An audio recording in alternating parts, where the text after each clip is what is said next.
Well, it is, as I mentioned earlier, these two wonderful souls who I'll be introducing here in just a minute from Nashville. We're part of our Alliance of Divine Love Conference. We figured it out in 2010. We were just talking about that this morning. And that was at the Cayuga Conference Center, which is actually where it's going to be in April. And by the way, even if you're not a minister, you're welcome to join us. It's a great experience. I'll be sharing more with you in the future. But Sean and Laurie were guest musicians for the conference, thanks to Linda Marie. And you can't help but fall in love with these two. They're just two of the dearest, kindest, most talented people you'd ever know. And they've been back here a few times over the past few years and offered concerts and talks and workshops and just really stole all of our hearts. And washed cars. And washed cars, yeah. That too. Yeah. No, you missed mine this time, believe me. But anyway, we've got a great opportunity here because, you know, they're great musicians. They're from Nashville, okay? But Sean is, you know, you see the Kauai keyboard here. He's actually the face of Kauai. If you look at the videos about Kauai pianos, there he is. That's the man. And yeah, how about that? And Laurie is a singer-songwriter, wonderful musician. They're both wonderful musicians. And anyway, their goal, their dream is to be able to do, I guess, what you would call the day job, and to be able to share their message and their music at all sorts of different venues and churches. So they're here with us today, and I'm just so thrilled you guys are here. So let's give Sean and Laurie a big warm Namaste.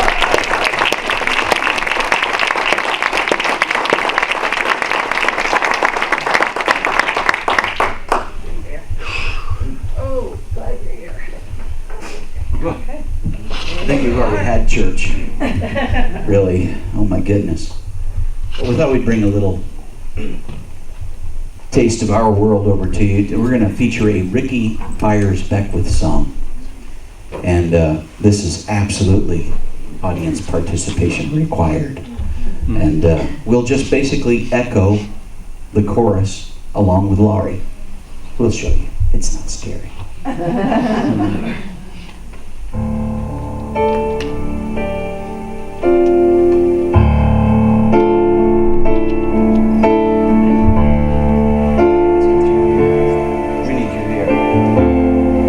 I just love having the kind of musician you can just kind of point and say, hey, we need you. And he jumps in. You're lucky to have this guy. Kind of an Indian chant.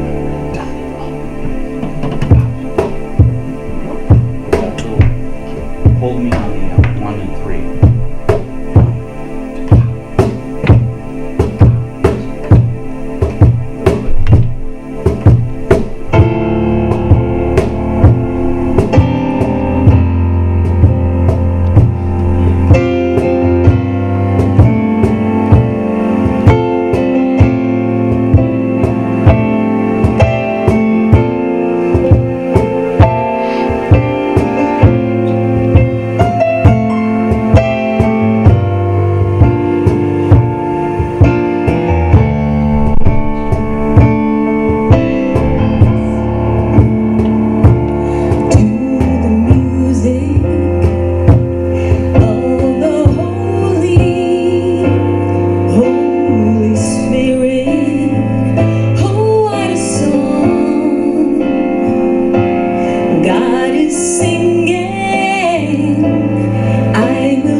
Okay, let's see. Okay, where's the remote for the TV? Actually, do we need? Oh, we do, don't we? Yeah, we do need that. Okay. Talk amongst yourselves. Okay. Where's the remote? Story of my life. Oh, there it is. Okay. Here, I'll get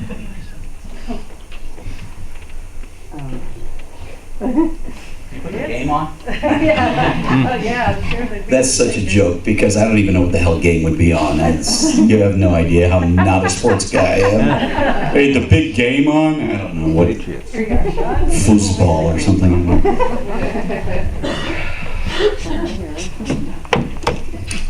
What I love about how this works, when it works, and when does it work? When we let it work. So Laurie was asking me last night, so you're going to do your talk on humor? No, I did that last time. Oh, you're going to do the basis of the spiritual people skills setting? No, I did that 2 years ago when I was here. What are you going to talk about? I said, I don't know. We'll see. Well, don't you have to get ready for it? I'm ready. We'll see. What's really cool is we are right in the middle. We just had week 4 of a 10-week class at the Center for Spiritual Living in Nashville, led by Dr. Mitch Johnson. And it's all about meditation. I think all of us have a sense that we know how to meditate. I sure did. I was sure of it. I do it every single day and I have for several years. And I came to find out that I really didn't have a clue.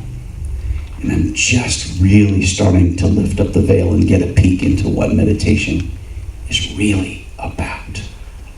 And how many dots it connects for us. I think it all starts with that.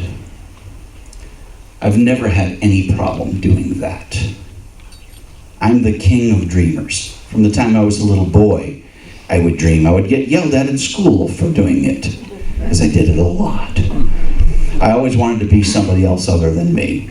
And so I spent an awful lot of time being that. I was a famous detective, a police officer, a famous musician, an actor, a movie star. I was always somebody else besides me.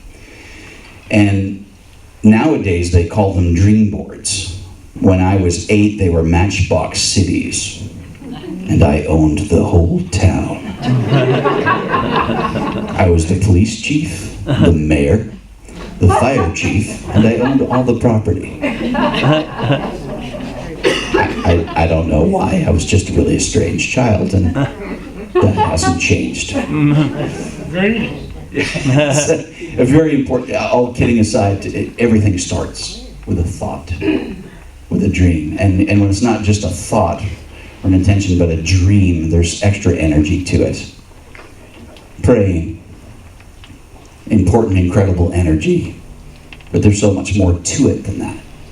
Simply praying, it seems, is saying out loud, or at least in your heart, hopefully what you're grateful for. That should be a really important part of your prayer. Meditating, and when these things are all interwoven, dreaming, praying, meditating, if you're doing it right, what happens is you get to a place where you simply know. And I'm so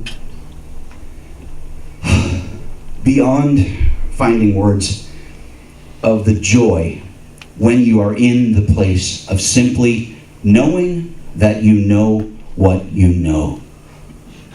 I think Ed heard me say that last. He said, "Is that from Dr. Seuss?" Yeah, it kind of is. Some years ago, a game changer book. For everybody probably has a book or a seminar or something that's come along in their lives that was their game changer.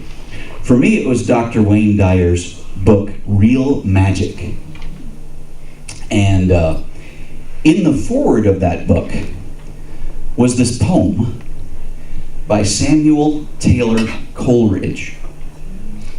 And I just was fascinated by it. And my daughters were fascinated by it, and they were little kids. They were probably like 3 and 5 when they first heard it, and they memorized it, which really ticked their mom off, who's an extremely fundamentalist. And it really bugged her that they were into this thing, and they're in their late 20s now, and they still remember this verbatim. What if you slept? And what if in your sleep you dreamed? And what if in your dream you went to heaven and there plucked a strange and beautiful flower? And what if when you awoke you held the flower in your hand? Now, in my scale of friendships, I have probably most of you who go, whoa, like your goosebumps get God bumps, right? Like, oh, wow. And then I have others who went, what the hell was that? I had one just arguing with me, why are you so moved? It's like, it's all what if, and it's like, you're not really going to go to heaven, and you're not going to hold a flower. What? I don't get it. And I couldn't find any words to explain to him why this moved me. And it was one of those deals where he obviously wasn't ready to hear this, so I didn't invest a lot of time into it. I just held out for the folks who would, the light bulb either went off or it didn't. I couldn't turn it on. And as I got into this course with Laurie, we're doing it together, which is really also a magical thing. If you are partnered and you have an opportunity to go really immerse yourself into education, into spirituality, please do so. It enhances your relationship so many times over. It's astounding. So I pulled this, I guess I'll call it a poem, a little writing, I'll call it a poem, just so I know what to call it. And let's look at it line by line for a moment of what I believe Mr. Coleridge meant by it. What if you slept? Now, my friend who didn't get it, I'm going to make a quick adjustment just so I don't have to hold this quite so closely, Ed. There we go, there we go. There we go. Now I don't have to eat it. Which is, I like that better. It just feels funny on my lips. Yeah, right about there. What if you slept? Now, again, my friend would probably just mean that you just lay down, close your eyes, and snort. Not really the case. Not really the case. What if you slept? Meaning, asleep to the distractions of the outside world. Letting yourself be rid of the craziness of the day. It's that first step in meditation where you get deeply into a space of not being distracted. That's why so many meditations, they'll do counting, or they'll do visualizations of beachside scenes or this and that, and others simply take you to this nonsensical place. But it's all designed to keep your monkey mind, which we all have, from getting in the way. Because there you are in this nice state, setting your intentions, getting into a meditative space, and you go, I forgot to pick up my dry cleaning. Right? It's time for an oil change again on my car. Stop. No, we got to keep that mind busy. So what I believe was meant by what if you slept was simply what if we start by going to that place where we tune out the outside world. We are asleep to the distractions. And in that state, and what if in your sleep you dreamed? Doesn't say what if you laid down and had a nightmare. It was carefully chosen. And in your sleep, you dreamed. So you're in that meditative state of sleep, and then you transition to your other lower vibrations coming up and setting your intentions. Setting the vision for what you want from your life. Whether it's a relationship, or it's abundance, or it's that new Lexus SUV, candy apple red, that you so deserve. Yes, you do. Amen. You get into that space where you're open to infinite, unlimited possibilities. You won't catch me quoting the Bible a whole lot. In fact, there's a couple of churches that have asked me to stop. But the one thing that is truly meaningful to me is, with God, how many things are possible? All things. There is no asterisk. Did you notice that? With God, all things are possible. There's no asterisk. You don't look down in small print, unless, of course, you thought you were going to get that promotion because you are not very good at your job.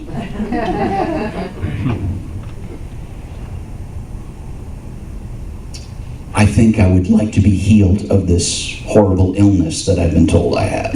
It does not say in the Bible, all things are possible. Unless, of course, your doctor told you you're sick, then you need to just go with that. It doesn't do that.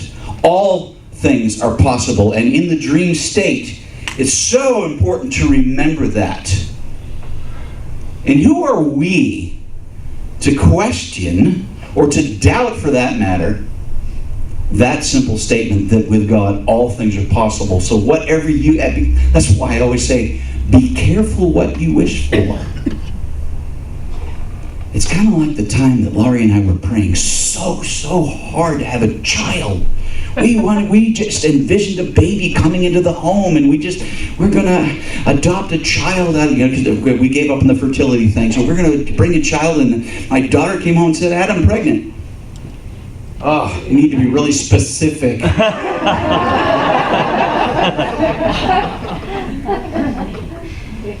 I mean, it had a happy ending. We got a really beautiful granddaughter out of the deal. And now 2 more. Yay. So that's fun. And what if in your sleep you dreamed? And what if in your dream you went to heaven? Now this gives us yet another insight into his intentions. In your dream, you didn't have a car wreck. In your dream, you didn't have a fight with your spouse. In your dream, you weren't fired from your job. In your dream, you went to heaven. You went to that ecstatic, beautiful place in your mind, in your heart, in your soul. Sleep. Dream. Euphoric, amazing space. And there,